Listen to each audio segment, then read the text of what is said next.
All right, let's talk about something that can be one of the most stressful things for any cat person, bringing a new cat home. We're going to go on a little journey here to get inside their heads and figure out how to build a genuinely peaceful home one step at a time. So let's just jump right in with the big question. What is the number one single biggest mistake most of us make when we bring that new fluff ball home? It's something we do almost without thinking. And there you have it. We just kind of assume they'll figure it out on their own. You know, they're animals, right? They'll sniff, maybe hiss a little, and then it'll all be fine.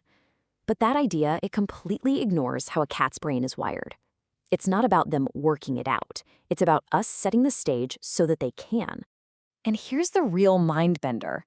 That hissing, the swatting, the hiding under the bed, it's not coming from a place of meanness or aggression. Nope. The engine driving all that drama is fear. Just pure instinctual fear of a stranger invading their world. Let's make this super relatable.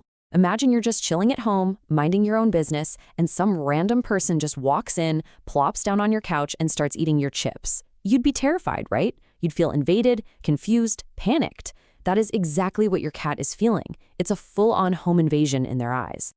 So, to get this right, we have to stop thinking like humans. We have to enter their world. And for a cat, that world is built on a language we can't even see, the language of scent. And this, right here, this is the big mental shift we all need to make. We see what looks like hostility, so we try to punish it or force them to get along. But the reality? It's just a reaction to a weird new smell in their safe space. Once you understand it's about fear, not anger, the whole game changes. You switch from force to patience. So the whole point of this process is to build something called a communal scent. I love this idea. Think of it like a shared family perfume. When cats are bonded, they rub against each other, they rub on the same couch, the same chair legs, and they create this unified scent profile that basically says, we're family, you belong here, this is safe. Our job is to be the architect of that family perfume. So let's get practical. How do we do this? Well, you have to think of it like a really slow dance, and it starts long before they ever see each other. Step 1. The new cat gets its own safe room, a private studio apartment with everything it needs. Then you become the scent diplomat. You swap blankets, toys, anything with their scent on it, letting them meet through smell first. And then you start feeding them on opposite sides of the closed door. That's huge. It teaches their brains that the other cat's smell means something awesome. Food is coming. And if you're wondering if all this patience is worth it, oh, yeah. The American Association of Feline Practitioners actually found that doing this slow scent first method has an 85% success rate. The numbers don't lie. This stuff works. Okay, so their noses are on board. They've decided the other cat's smell isn't a monster. Now, it's time for the big reveal. The first face-to-face meeting. This is where they finally put a face to the scent they've been getting to know. And listen, this is your one unbreakable golden rule for this moment. Ready? Do not interfere. Your job is not to shove them together. It's to be a calm, quiet presence in the room that makes them feel safe enough to maybe check each other out. Your silence is your superpower. While you're being quiet, you're also being an interpreter. You're reading the room. A slow blink, that's cat for, I come in peace. A hiss, that's not, I hate you. It's, whoa, you're a little too close, I need some space. A big puffy tail is a giant fear signal. And ears pointing forward, that's curiosity. That's a good sign. You've got to learn to speak their language. Now, the goal for this first meeting is not instant friendship. It's just neutrality. Keep it so short, like just a couple of minutes. And here's the most important part. End it before anyone gets tense. End it with a treat, end it with praise, end it while things are still calm.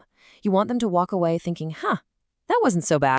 Okay, so they've met, and the house didn't explode. Fantastic. But we're not at the finish line yet. Now we're moving into the final and, honestly, the best phase. Taking that fragile tolerance and slowly building it into real, genuine trust. This is all about engineering shared, positive moments without creating competition. It's about enjoying things near each other. So, get them playing with separate toys at the same time. That's parallel play. Feed them in the same room, but start with their bowls way far apart. And make sure your house is a land of plenty.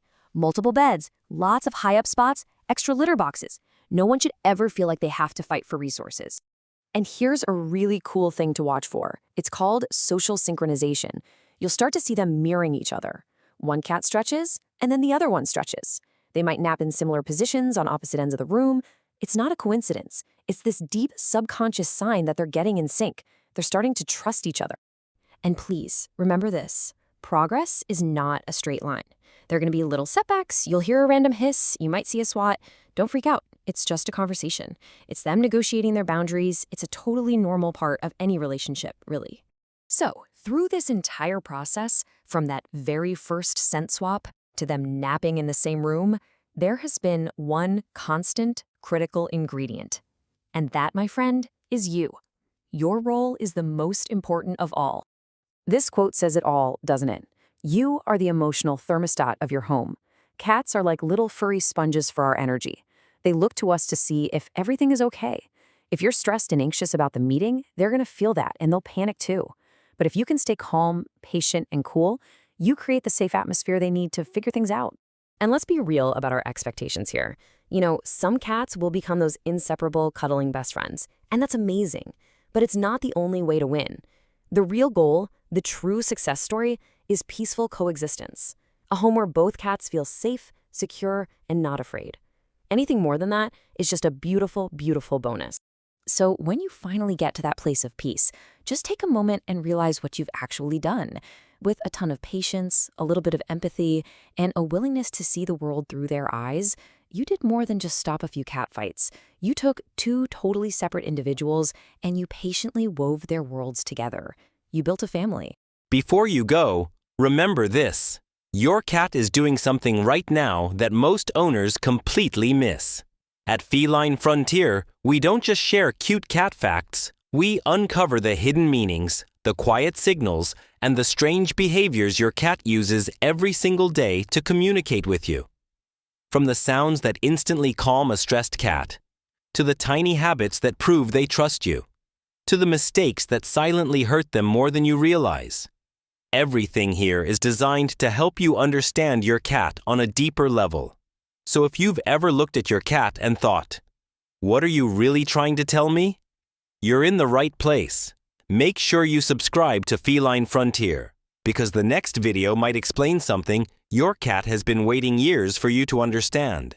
See you in the next frontier of feline truth.